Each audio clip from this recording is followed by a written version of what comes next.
Much to talk about. I was right. Don't know why I'm singing it in a Spider-Man theme. What about? It was a flashback episode.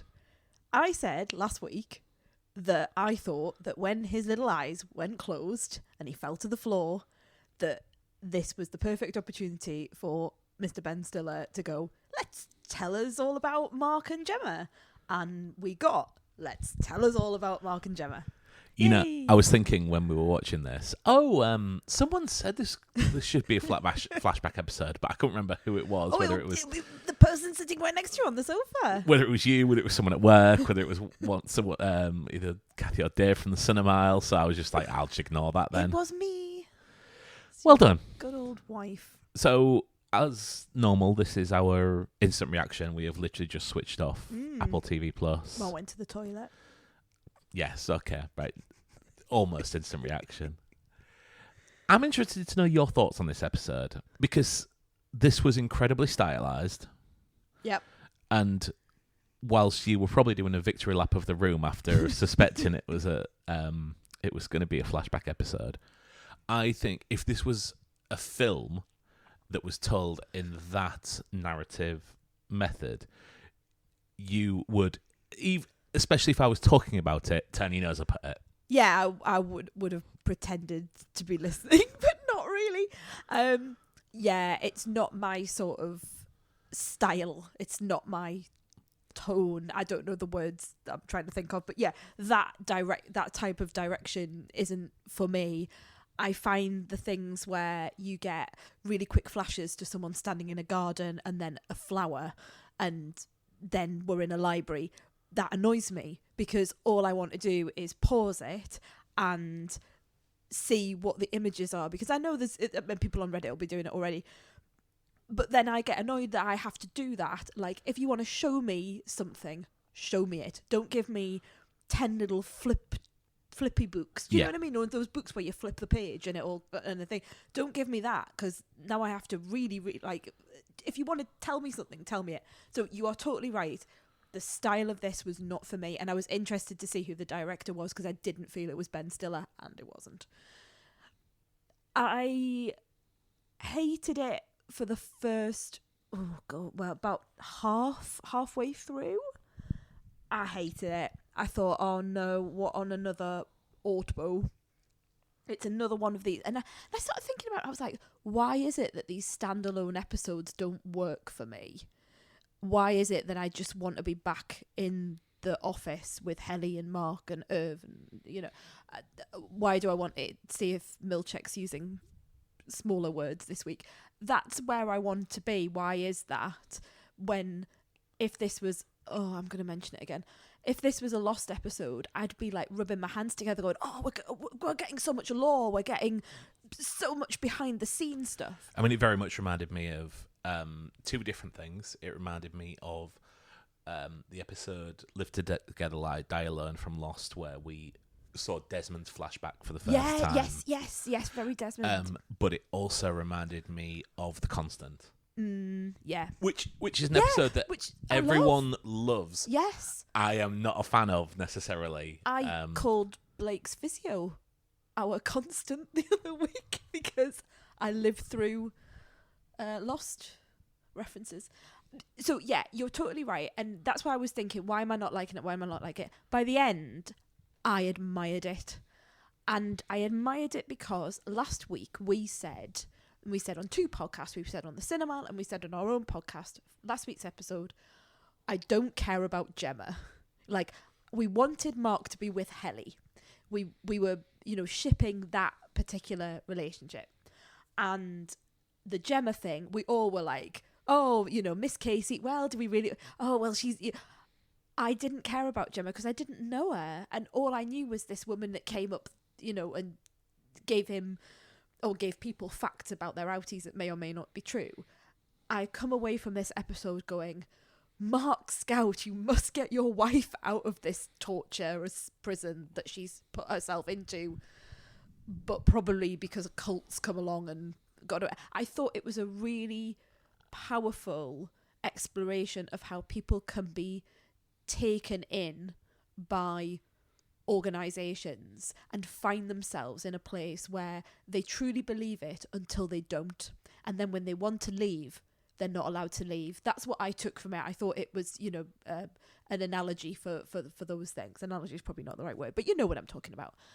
How did you feel about, are you on the same lines as the Ortbo, or do you, because you love the style, this is your style of film? It is and it isn't. Like, I think I have to be in a mood for this. In some ways, it reminded me of kind of a film in the style of like a ghost story, which I know is a film that you love. And is that the one with where Casey Affleck? He's got a sheet. It's under a sheet. I can't watch it. I'm not watching a ghost under a sheet. But it's my idea of hell. It's just a drama. I know, but every time I saw the little sheet over something, like, but it's just a man with a sheet over him. It's terrifying. Anyway, carry on. And it gave us some necessary, dangled some carrots in front of us. It answered some things whilst asking for further questions on each thing. Like, at least we have some idea of what the Cold Harbour and... Do we? Well, even if we don't have a context for them, it's not just... It's a clue to what this is. Yeah, okay, I got you. Yeah. You might have to help me through with what on earth is going on down there. Well, I mean, this is the thing. I feel I've watched this episode, but I've not...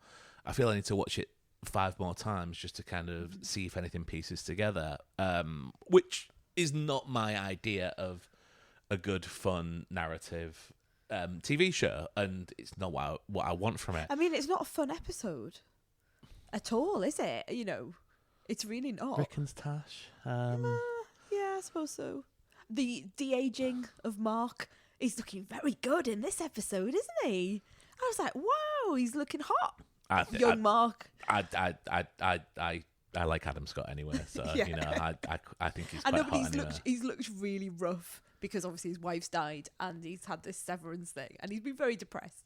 But here he looks happy and joyful, and so you can see the difference. When Devon's talking about how she as Gemma, she made him better, essentially, she says to him, doesn't she? She made everyone better, and you could see how it was nice to see the 4 of them. I know we're jumping ahead and going the thing, but it was nice to see the 4 of them at the dinner table with everyone taking the piss out of Rickon and him taking it in good humor and him being less into whatever he's into now. They are really, really, they are really good together, and there is an excellent chemistry between them.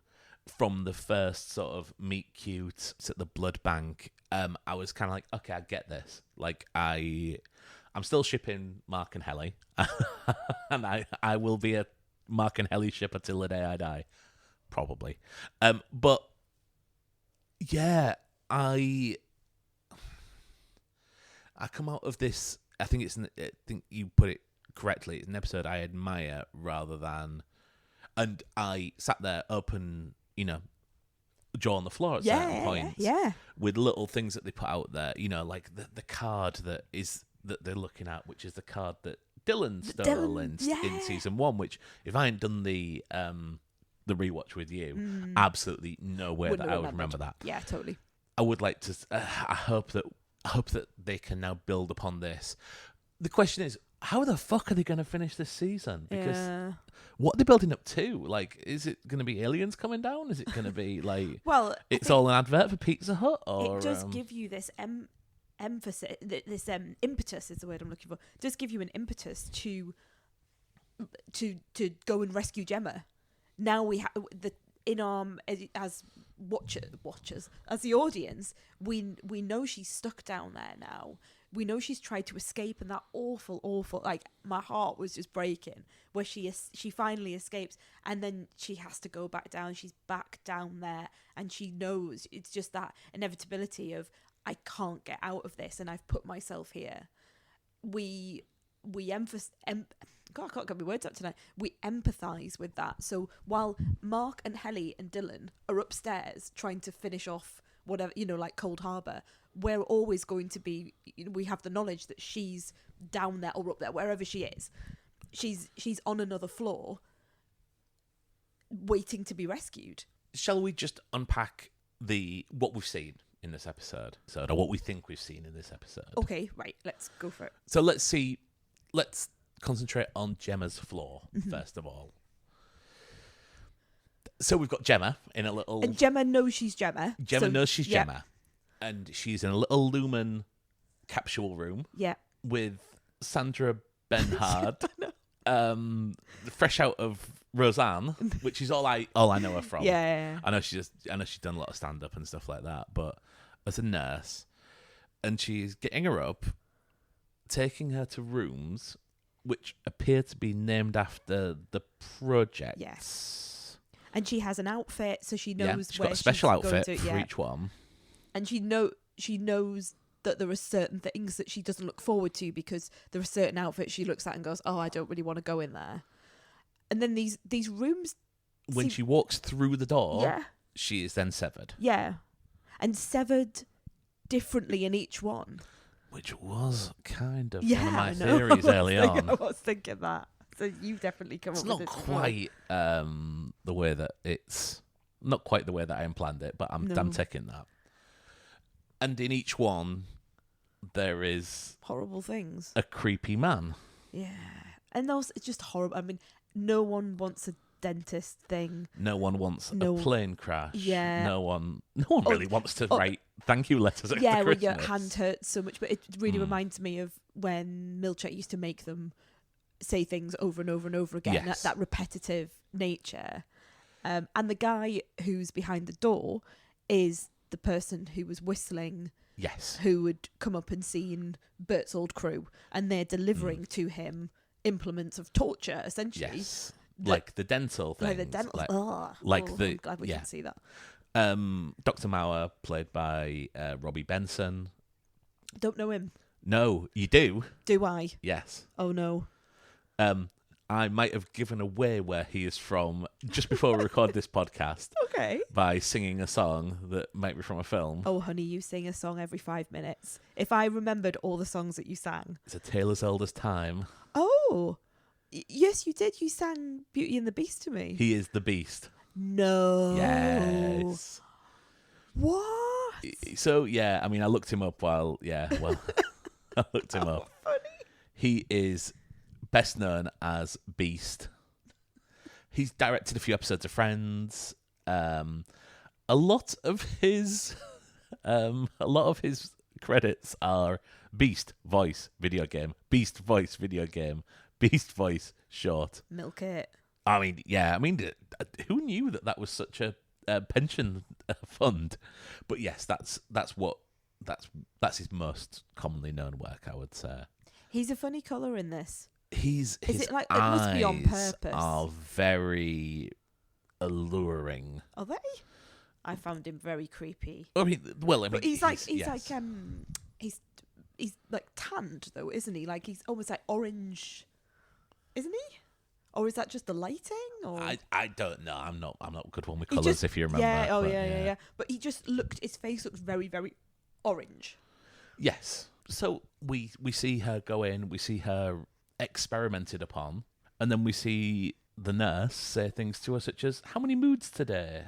Things like that. Yeah, and they're just checking her out. It's similar weird stuff that Lumen does all the time. So all of that makes sense to me. This multiple severing, fine. She knows she's Gemma. She's clearly chosen to go and do this stuff. Yes. She knows who. She remembers Mark. She's thinking about him. Yeah. That although that comes later. She's not entirely doing it under duress. She's slightly reticent to go in the room. She comes out of the rooms and she says, like my mouth hurts or my hand hurts. But it seems quite robotic, but she is going along with it. She's not being dragged into these rooms. The bit that I got confused about was when Drummond is sitting in what looks like a replica of the severed floor. Yes. With 4 people watching the others putting the numbers in. Yeah. And there was a directorial choice where things were being rewound or fast forwarded, and the people who were sat there almost seemed to be rewound or something. Well, it was almost odd. like in stop motion at one point as Yeah. well, wasn't it? Where they were Yeah. taking clips. I mean, there's a lot of sort of rewind, go up. I mean, the thing that we come to when Gemma's in the shower, there are water droplets going up her head. Oh, are they? Right, okay. Was see seemingly that. while she was having a conversation, Yeah. which I don't quite understand. Another thing I noticed, and I don't know if this was just our telly or our internet, something like that. A lot of the time when we're seeing sort of a flashback to Mark and Gemma together, there was kind of like a grain to the film. Yeah. Like white dots would come up, like it was an old Like an old cine cinema. film. Yeah, I agree. Very dark as well. Yeah, and I mean, we could sit here all night making up reasons to why that's happened. I don't know why they would make that choice, other than it's a first-time director, the person who's done a lot of cinematography on the show, and maybe just wanted to get a shit in. I think it's just differentiating, isn't it? Here is a Yes. memory of Mark. Mark's knocked out. These are his memories. Here is Gemma, and again, we don't know the timeline, but here is Gemma on a, being kept against her will. Yes. As we then discover it at the end. This doctor fella, this Robbie Benton the Beast, he's clearly Mark Labat. he's clearly taken to her, and he likes the things where he gets to pretend to be married to her and where he has to make her tell him that she loves him. Yes. And makes a reference to, when you're in these rooms, you get something that Mark could never give you. So he's clearly got a weird fixation with her. And there's a suggestion that when Cold Harbour's completed, she will die. She will be disposed of, because Drummond says, we're going to have to get rid of her, essentially. Yeah. So, but I still don't know what Cold Harbour is. Do you? Obviously, it's behind a door. Yeah. But but my thing is like, what is Mark doing to create something from behind that door? But he's obviously also removed things from the other rooms, because the rooms that she passed, the Wellington, are, I believe, certainly a lot of the names on the doors are names that we have seen people working on at other times. So what have they been doing already? The other thing is, this is obviously something that they're building up, and there's a reason why we haven't seen what's behind there. What the fuck could it be that they're building up to? Because if it's just like I don't know, like another stressful situation, I don't know, name a stressful situation. Everything, but everything like for you. My entire world. Yes. Oh, well, for example, you're on the top of a cold mountain and you're stuck there. Like that sort of thing. But I don't know. Where did that come from? I just thought of something. I thought about We're watching the it last live or one. something. I was just thinking, what would be stressful if I was really cold? I don't like being cold. Or then I was going to start the podcast by asking you the mudslide question that Sandra Bernhardt. Is it Sandra Bernhardt? Is that how you say her name? Yeah, that. Yeah. Yes. That she asked at the beginning, like, if you were in a mudslide, what would you be most afraid of, suffocating or drowning? And then my first instinct when you asked me that question before about like what's the stressful situation, I was like, well, if you woke up and you were like in water and you couldn't get out. So Yeah, sorry, I've gone off on a tangent there. There's not much difference between suffocating and drowning, is there? I think there is. I thought Gemma was wrong. I would much prefer to drown than suffocate. You'd much rather drown than water, lovely. Love a bit of water. I mean, not when you can't breathe. No, I know, but not when it gets in your lungs. Calming. Yeah, but it would be over very quickly. But would suffocate, suffocate. Oh no, would thanks. would this be over quickly? Well, it would for me. I'd just give in to it. It'd be fine. I like water. I'm happier in the water than I am in the alternative. No, I don't think you're seeing. This isn't going to be like a nice gentle swim, It's a mud shoe. Yeah, I do know that. It's not going to be going down Tarnmouth Pool for a couple of lengths on ladies' night. Yeah, I know. Can we move off the subject? I can't remember how we got here. I think. How do we get here? I have no idea. Oh, because we're trying to work out what Cold Harbour is. Yes. And Cold Harbour, if it's just something very stressful, like in the other rooms, that can't be something that... I mean, Drummond's talking about like changing the world. In fact, the funny, I'm just calling him the Beast now. Beast says it's going to be. Doesn't he say something like it? No, they're talking to each other, aren't they, in that little control room? And they're essentially saying, this is going to change everything. People said yogic flying was going to change the world, though. So fair enough. But no, he says it to Gemma. He says to Gemma, Mark, because she says, I want to see Mark again, or something along those lines. Yeah. And he said, what?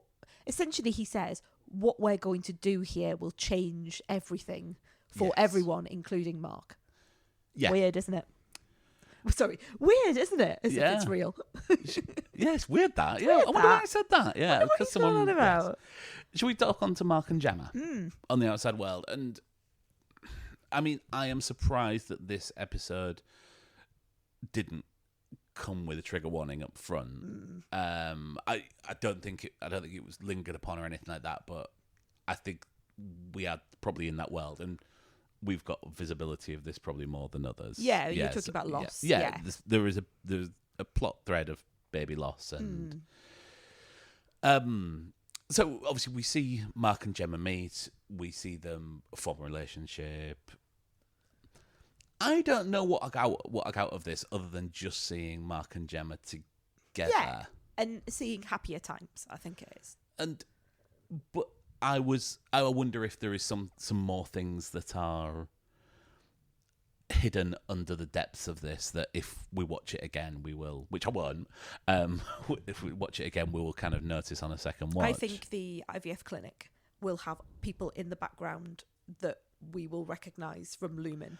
Well, someone walked past the camera. A doctor walked past the camera and looked, and I thought it was Dr. Mauer, Rob the Beast. I don't know whether that's true or not, but yes, I thought it was him as well. But I didn't know it, because he keeps putting a beard on and yes, a funky jumper.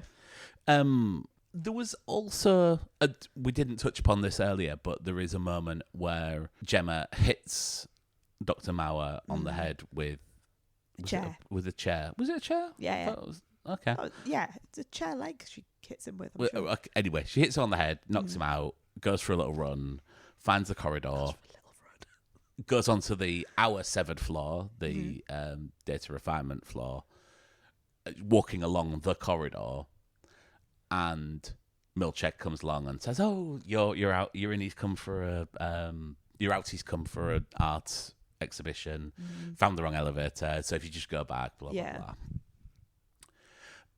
Superimposed on that is, and I'm sure it cuts to it and it kind of fades in and out, but looks like to me like it was Mark watching that.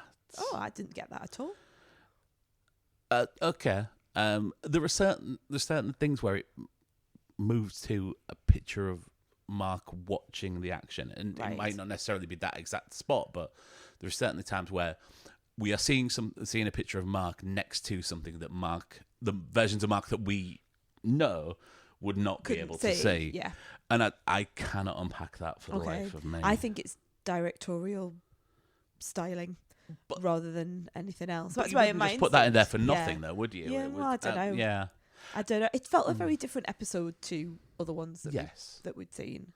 I am how many people are screaming at the thing about the massive thing that we've missed? Oh, huge. Point. Yeah, huge. It's when the police come to the door, I'm thinking, if you pause that and you squinted, you probably find that one of them is someone who we've seen in this episode, or the people that are sat downstairs in that little console where Drummond is, that there are other people that we've seen before. I think there's going to be loads of little... Hurley's on the TV. Well, yeah, exactly. Yeah, there's going to be loads of little things that people can get into, the books that they're reading, or something that's in the library, or in their house. Yeah. If we're noticing the card that they're looking at, then there will be a far other. There's going to be absolutely loads. But I think as a character, as a character study, as a way of making you really root for Gemma, that's very interesting. I thought there was a little bit of plot missing, which is, when Mark when he's saying to her about the cards, and they then get into a bit of an argument because he's not really giving her what she wants. She wants him to be interested in what she's doing and maybe talk about it, and she's found something that's giving her something. I thought, oh, right, this is great. We are getting into someone who's experienced loss and is starting to, that's really affected their relationship, and so they're finding something like purpose in another thing, and their partner doesn't understand it, and that will split the partnership even more. That's, I mean, it's not rocket science, but that's it's plot. I thought, oh, we're going to see a bit more of that. She's going to maybe go to some meetings, or she's going to come home with literature and try and talk to him about it. And therefore, when she is involved in a, in inverted commas, car crash, we then realise that she's part of this, and she knows she's going to go into this organisation, and and maybe knowing a bit more about why she's chosen it. Just, there seemed to be a bit of a disconnect for me, and maybe it's coming later. The bit of a disconnect between someone who's gone through a miscarriage, IVF that has not worked, and then has had some distance between her and her partner because it's a very stressful situation, totally reasonable, who then decides that they're gonna destroy that person, the person that they love's life, by pretending to die. I cannot, at this point, with the information that I've got off this episode, make that leap. I don't understand why Gemma has done that, because when she leaves him, she doesn't make a bit, she doesn't linger at the doorway. She's just like, right, I'm off. I'll see you later. And, and then off she goes. There's no sort of like, right, I'm doing this because they've promised me I'm going to get a kid at the end of it, or I'm so involved with this organisation now, and I'm so far away from you. I know why I'm going to go and do this. There's a massive gap for me between her getting involved with these, like the cards, and having some link to Lumen and the Severance process, to suddenly absolutely devastating Mark's life. Did we know that there was an issues with having children between the two of them before? Yes, it has been. It was mentioned. I think he makes a vague thing of like, we tried, and we tried, and then I vaguely remember that before, and I'm obviously aware that there is a child that is in this show, that is Asian American, like Gemma. I hope the show isn't that obvious. But but there's a lot of, this episode, interestingly, there was a lot of there was a lingering on blood going through tube, when someone's having their blood taken, and then again, and then obviously the process of IVF. There's a lot of things that go on there, like medically. So I thought, they're really making a deal out of blood and the medicalization. Which, if they were going to go down that path, it would be really easy, wouldn't it, to say, well, she was giving blood, and that's how they've got, all of her stuff to make things out of, or And finally, we've got modern day outie Mark waking up with Devon, which I didn't think was going to happen in this episode. I was confused as to why we kept flashing back to Devon and Ragabi and outie Mark. Can I say something that's possibly controversial? There you go, you're good. I hate Ragabi more than I hate Rickon. Oh, okay. Yeah, fair enough. I just... It's too cryptic, isn't it? Well, it's not even... I don't think it is cryptic. I think I don't necessarily put this on the actor, or I don't know if it's the actor or the writer or how it's been written. It seems like a very, very broad attempt at a mad scientist who is, I need to get out of here. Yeah, like totally. It's not so far from like a parody of Doc Brown. Yeah. And then just goes. Like, Well, it's the Dungeon Master thing again, yeah, isn't it? yeah. That's what it really reminded me of. You know, when she pops up and you go, oh, right, there you go, which is, you know, you came up with, and then I couldn't get rid of that. But she's doing it again in this one, just the other way around, isn't it? 1 minute she's like, oh, if you get your phone out, I can't stay. Yeah. And then she doesn't ring Cobell. She doesn't ring her. She No. just has it up. And then she just completely flips and goes, well, I'm just leaving anyway. I'm not having anything to do with this. Uni's probably got herself in danger again, and It was a very odd. Like, if she was ringing her, I could understand. That makes sense. Don't ring that woman or I'm going to go. Oh, you're ringing her. I'm going. But she didn't ring her. it feels incredibly forced when she goes as well. Yes, it does. Like, almost like she's gonna like. This is the worst example of a comparison.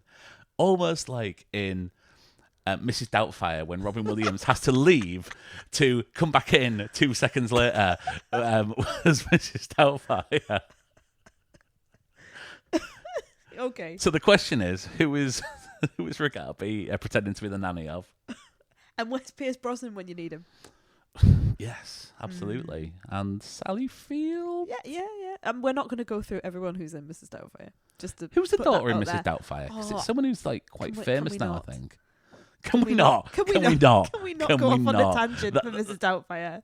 That felt more like quite visceral towards me than it was actually a bit It's for the because podcast. I've already had to pause the podcast. No one will hear this because I'm going to cut it out. But I've already had to pause the podcast about 7 times to cough because I've got a tickly cough. So I don't want to go into Mrs. Doubtfire. Okay. Thank you. I saw you make a lot of notes at that point. So you clearly really, really hate the Rigabi flouncing out of the door. And also, this they held they for ages I've been saying, where is Patricia Arquette? It says on the titles, and Patricia Arquette. We have not seen her for such a long time now. And I thought, oh, here we go. She's going to ring her and she's going to come to the rescue. And this is how it's all going to come together. Nope. But no, she's just going to look at her phone with Mrs. Selvig on and not ring her. I don't know where it's going.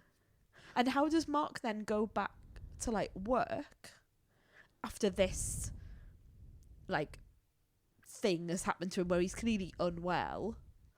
Rigabi's out of the picture. Is this the show's way of saying Rigabi's out of the picture, he's going to have all these nosebleeds? Rigabi died on the way to her home planet, and he's then going to die at the end of it. Like, are we going on to that? I don't know. I mean, we speculate on this every week, but I just don't know where they're going to go next. I don't know how it's all going to wrap up.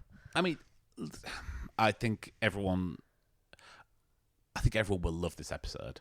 I think you will be in the minority there. I think I really, really enjoyed this episode. Okay. I'm not saying it's bad. I'm definitely not in the Ortbo territory with this. I much prefer this to the Standing on the Mountain one. But there's still a lot of alarms coming on that haven't quite been put out yet. Alarms being put out.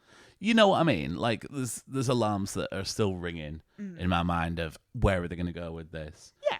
Is this and this show might live and die on the final episode of this season. Oh, I totally agree, and that's what I'm worried about. Is these big episodes that I like the least. Give me a nice transitional one when we're back in the office with lots of little things sort of happening. There's just too much now. My brain feels like it's about 4 different shows where we're getting these very arty episodes. Yeah. Like, tonally, it's not coming together for me. So you're getting this. I'm really intrigued about Milchek. Who knows what's going on with Miss Wang? We've got the Dylan and his affair with his wife thing going on. But there's just so much now. I am worried it's not going to come together, or we're just going to get these tiny little bits from each like plot thread, and someone's going to get left out. Someone's going to feel like they haven't been dealt with. Yes. In the proper manner. But I mean, that happens on every show.